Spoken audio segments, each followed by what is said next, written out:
3 లక్షల కోట్ల పెట్టుబడులు, లక్షకు పైగా ఉద్యోగాలు. 2023 డిసెంబర్ నుంచి ఇప్పటి వరకు రాష్ట్రం సాధించిన ఘనత అనేక రంగాల్లో తెలంగాణకు ఫస్ట్ ప్లేస్ అని చెప్పేసి సీఎం రేవంత్ రెడ్డి అంటుండు.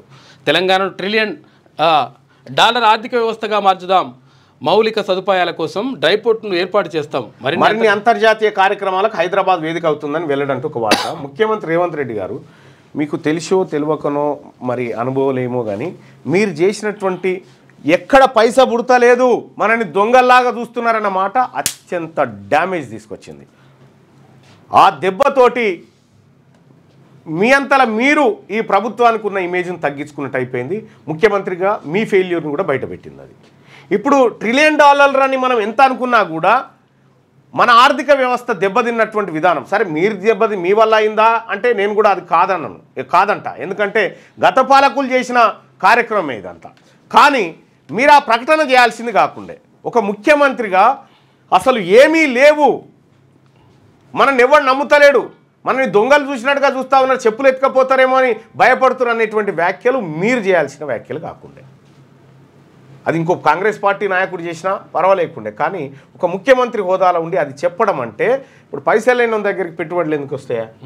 రావు కదా. అప్పుడు ఏం లేకుండా మస్తున్నాయని చెప్తుండే ఆయన. కేసీఆర్ ఉన్న కాలం ఏంటంటే కేసీఆర్ ఒక డేకీస పెట్టిండు, దాని మీద మూత పెట్టిండు. డేకీస మూత తీసేది లేదు, అని ఏముందో చూపేది లేదు, ఉన్నది ఉన్నది ఉన్నది ఉన్నది ఉన్నది అంటారు, ఉండొచ్చు అనుకుంటారు. అయితే దానికి కూడా కేసీఆర్ గారు ఏం చేసినప్పుడు ఆ డేకీసకు ఒక ఏడాది కొండి పెట్టిండు.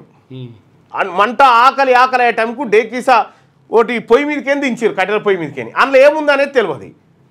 మళ్ళీ ఒక ఏడాది తర్వాత అరే కొబ్బరికాయ కొట్టురా దానికి, ఇక మరి తోడాలి కదా అని కొబ్బరికాయ కొట్టించాను.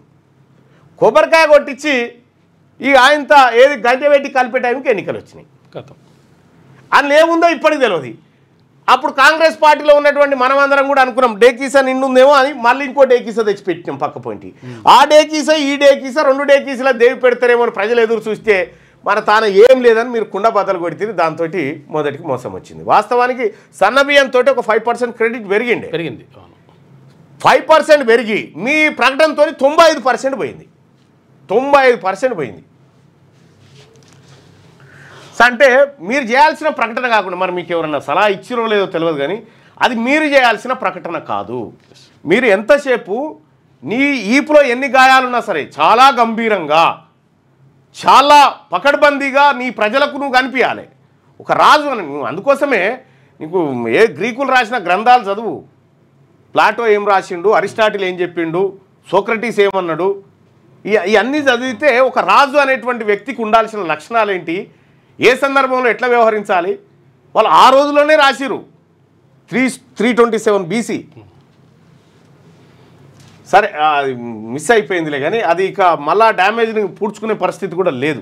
క్యూ న్యూస్లో పనిచేయటకు వీడియో ఎడిటింగ్ మరియు SEOలో అనుభవం గల జూనియర్ ఎడిటర్స్ కావాలను సంప్రదించవలసిన నెంబర్ 8688926084.